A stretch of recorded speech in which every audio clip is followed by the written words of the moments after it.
Friends, welcome to my channel Mahila तूफान।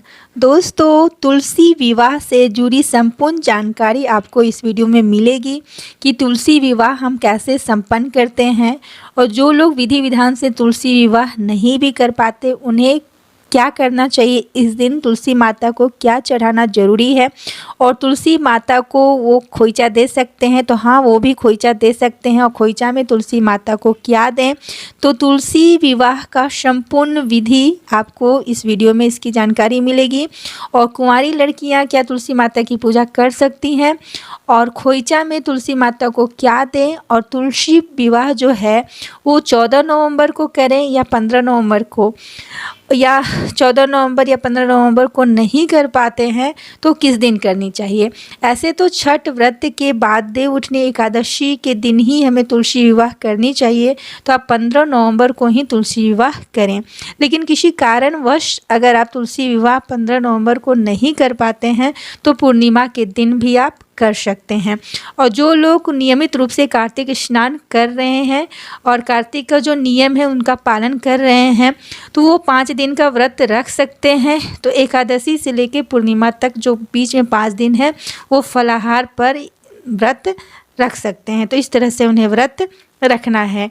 तो चलिए अब हम स्टार्ट करते हैं कि माता तुलसी माता और शालिग्राम भगवान की पूजा कैसे करें हम और उनका विवाह कैसे कराएं हम। तो चलिए आज की वीडियो हम शुरू करते हैं। तो सबसे पहले जिस स्थान में हमें पूजा करनी है, विवाह करवाना है, वहाँ हमें साफ़ सफाई कर लेनी है। मिट्टी से या गोबर से हमें लीप लेना है और नहीं तो अगर आपका घर के अंदर कर रहे हैं तो आपको वहाँ पे धो लेना है, गंगा जल छिड़क देना है। और विवाह तो आपको शाम में ही करना है। सुबह आप पूजा कर सकते हैं लेकिन विवाह आप शाम में ही करें। उसके लिए आप एक चौकी ले लें, आम का है तो और अच्छी बात है, उस पर पीला कपड़ा या लाल कपड़ा बिछा दें।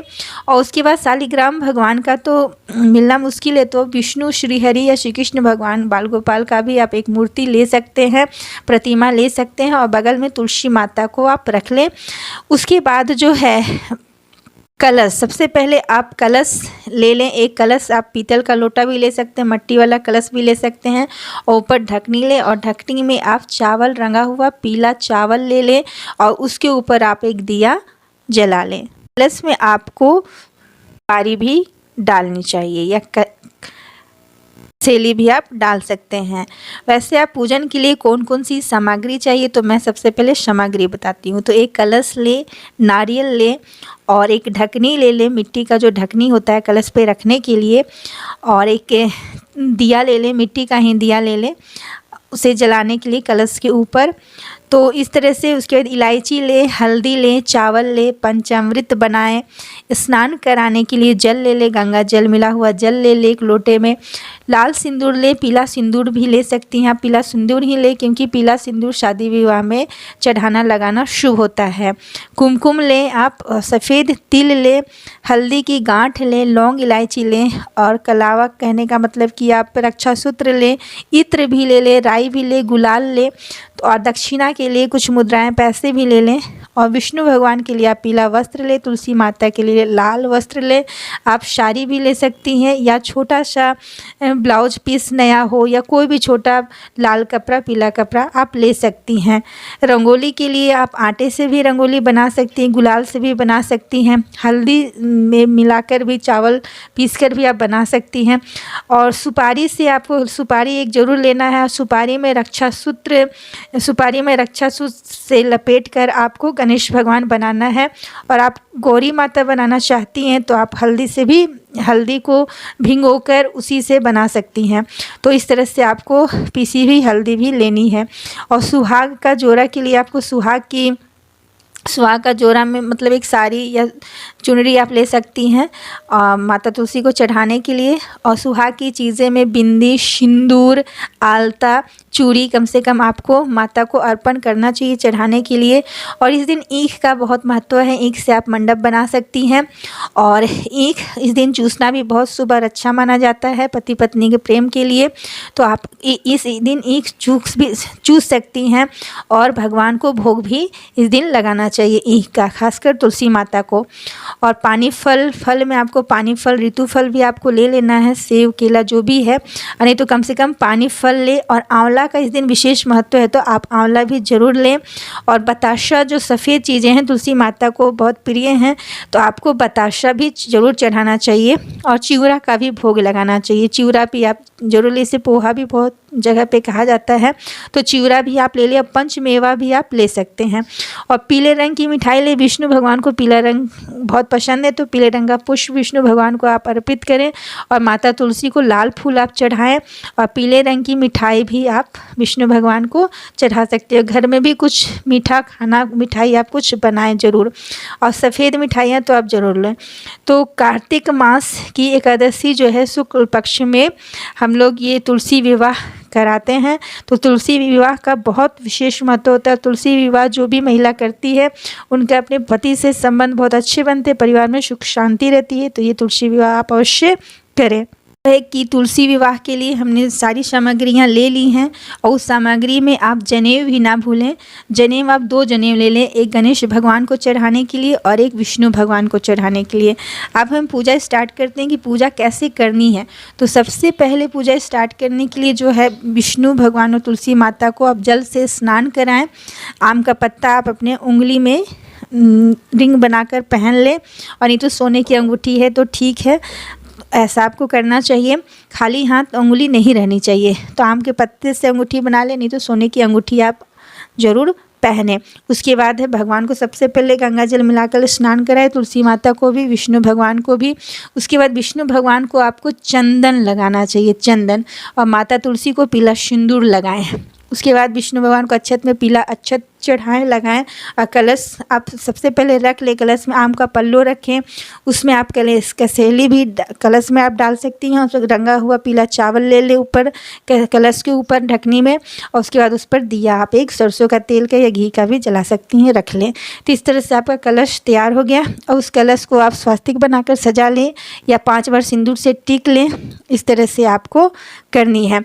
और हल्दी भी उस पर लगा दें। और ईख चारों तरफ से आपको 4 ईख का टुकड़ा लेना है और उसको सजा लेना है। और ईख पे आपको चौरठ कहते हैं हम लोग, या अर्पण कहते हैं, चावल का पीसा हुआ हल्दी मिलाकर वो आपको लगाना है। तुलसी माता को भी हल्दी आप लगाएं और ईख में भी हल्दी लगाएं। उसके बाद ईख में आपको सिंदूर भी लगाना है, सजाना है। और तुलसी माता को जहाँ आप रखें उसके नीचे आप रंगोली बनाकर सजा सकते हैं। और इस तरह से आपको करनी है पूजा। उसके बाद विष्णु भगवान का स्नान कराने के बाद उन्हें आप चाहे तो वस्त्र अर्पित कर दें। पीला वस्त्र विष्णु भगवान को और लाल वस्त्र तुलसी माता को चढ़ाएं। और विष्णु भगवान को फूल में पीला फूल और तुलसी माता को लाल फूल चढ़ाएं। उसके बाद विष्णु भगवान को चंदन और तुलसी माता को सिंदूर आपको लगानी है। और विष्णु भगवान को भोग में आप पीला फल में केला चढ़ा सकती हैं या पीली मिठाइयाँ चढ़ाएं। और तुलसी माता को आप भोग में बतासा और चिवड़ा, सफ़ेद चीज़ें ज़रूर चढ़ाएं। तुलसी माता को बतासा और चिवड़ा चढ़ाना बहुत ज़रूरी होता है इस दिन भोग में। ये 2 चीज़ कम से कम आपको ज़रूर चढ़ानी चाहिए। और विष्णु भगवान को आप शादी विवाह कराने जा रही हैं तो जनेऊ एक विष्णु भगवान को ज़रूर चढ़ाएं। और जहां हम गणेश भगवान को सबसे शुरू में हम जो सुपारी में गणेश भगवान को रक्षासूत्र बांधकर बनाए हैं और गौरी माता को हम बनाए हल्दी से, तो गणेश भगवान को आप वहां पे भी एक आप जनेऊ चढ़ाएं। और विष्णु भगवान को भी आपको एक जनेऊ चढ़ाना चाहिए। और उसके बाद गठबंधन के लिए आपको रक्षासूत्र ले लेनी है। और तुलसी माता का जो पौधा है उससे मिलाते हुए आपको विष्णु भगवान का जो प्रतिमा है या श्री कृष्ण भगवान का प्रतिमा बगल में आप साइड में रखे हैं उसको आप 5 बार बांध दें। और गठबंधन का जो नियम होता है, आप पान के पत्ते में एक सुपारी रखें और कुछ दक्षिणा आप रख दें। और उसे भी किसी कपड़े में माँ का जो साड़ी अगर चढ़ाएं, साड़ी या लाल कपड़ा छोटा सा अर्पित के उसी में बांध दें। उस गठबंधन का जो दक्षिणा है वो पंडित जी को आप दे दें। और विष्णु भगवान को भी मुद्रा चढ़ाएं और माता तुलसी को भी आप दक्षिणा स्वरूप कुछ चढ़ाएं।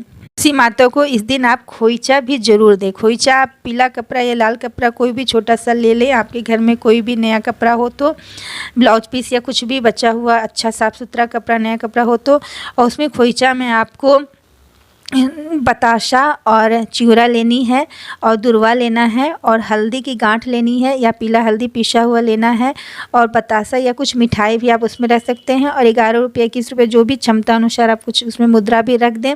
उसके बाद 5 बार बतासा और चिवड़ा को आप उठाएं और खोइचा के पात्र में जो वस्त्र है उसमें आप 5 बार डालें और उसके बाद उसमें से खोइचा में से 2 बार अपने में निकाल लें। खोइचा में दुर्वा, हल्दी और चिवड़ा और बतासा और मुद्रा, ये 5 चीज़ें आपको जरूर लेनी है।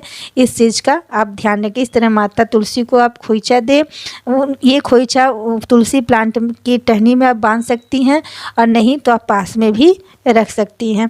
तो इस तरह से आपको विवाह संपन्न करने, जयमाला आप अवश्य करें। तो गठबंधन तो कैसे करें मैं बता चुकी हूँ। जयमाला करने के लिए उसके पहले आप जयमाला करें, उसके लिए आप 2 माला लें।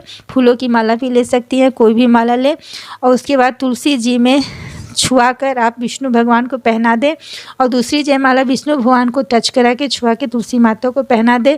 इस तरह से जयमाला होगा। और सिंदूर दान का नियम है, तो विष्णु सिंदूर लें और विष्णु भगवान को छुआ लें वो सिंदूर, फिर तुलसी माता को लगा दें। इस तरह से तुलसी माता का आप मांग भर दें। तो इस तरह से तुलसी माता का मांग भरा जाएगा, उन्हें खोइचा भी दिया जाएगा और उनका गठबंधन भी किया जाएगा। तो इस तरह से तुलसी माता का जो विवाह है वो संपन्न हो जाता है। और आसपास उसकी औरत तो दीदी चाची को बुलाकर 5 गीत भी आप वहाँ गवा दे, जिससे लगे नीचे कपड़ा बिछा के कि हाँ घर में विवाह का माहौल है और रियल में जो भगवान विष्णु भगवान है या शालिग्राम भगवान, उनकी माता तुलसी से विवाह हो रही है। और विष्णु भगवान को भोग में आप तुलसी दल, तुलसी के पत्ते भी जरूर चढ़ाएं। जिस तुलसी माता की पूजा हो रही है उनकी नहीं, कोई और तुलसी माता की पत्ते आप कहीं से जिनकी पूजा नहीं हो रही है वहाँ से आप ले सकते हैं। तो इस तरह से विष्णु भगवान को आपको भोग भी लगाना है। तो इस तरह से हमें पूजा करना है। और कोई भी पूजा स्टार्ट करने के पहले जो हम लोग भगवान गणेश जी को सुपारी से बनाए हैं रक्षासूत्र लपेट कर, उनका आप पूजा अवश्य करें। उन्हें भी आप जल, सबसे शुरू में उन्हीं के गंगा जल स्नान कराएं, चंदन टीका करें और भोग उन्हें भी लगाएं। जनेऊ गणेश भगवान को भी आपको चढ़ाना चाहिए। तो इस तरह से कलश में सुपारी आपको डालनी है, इसे ना भूलें, और उससे कलश में आपको सुपारी डालनी है। तो इस तरह से आपको भगवान की पूजा करनी है। उसके बाद फिर विवाह का सारे कार्यक्रम होने के बाद हवन भी करनी है और भगवान विष्णु की आप आरती करें। माता तुलसी माता की भी आपको आरती करनी है इस तरह से। और जब भी भोग लगाएं भगवान को तो आचमनी ज़रूर करें। एक आम का पत्ता लें और जो गंगा जल है या जल है घर जो लोटा में, उससे आपको आचमनी करनी है।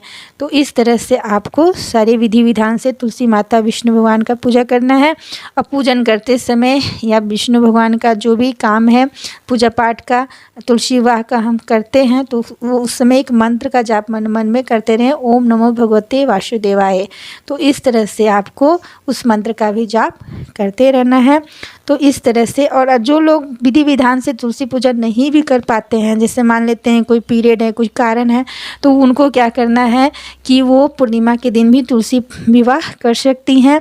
और नहीं तो कम से कम खोइचा आप जरूर तुलसी माता को दें और सुहाग की चीज़ें ज़रूर चढ़ाएं, बाद में वो दान में दे दें।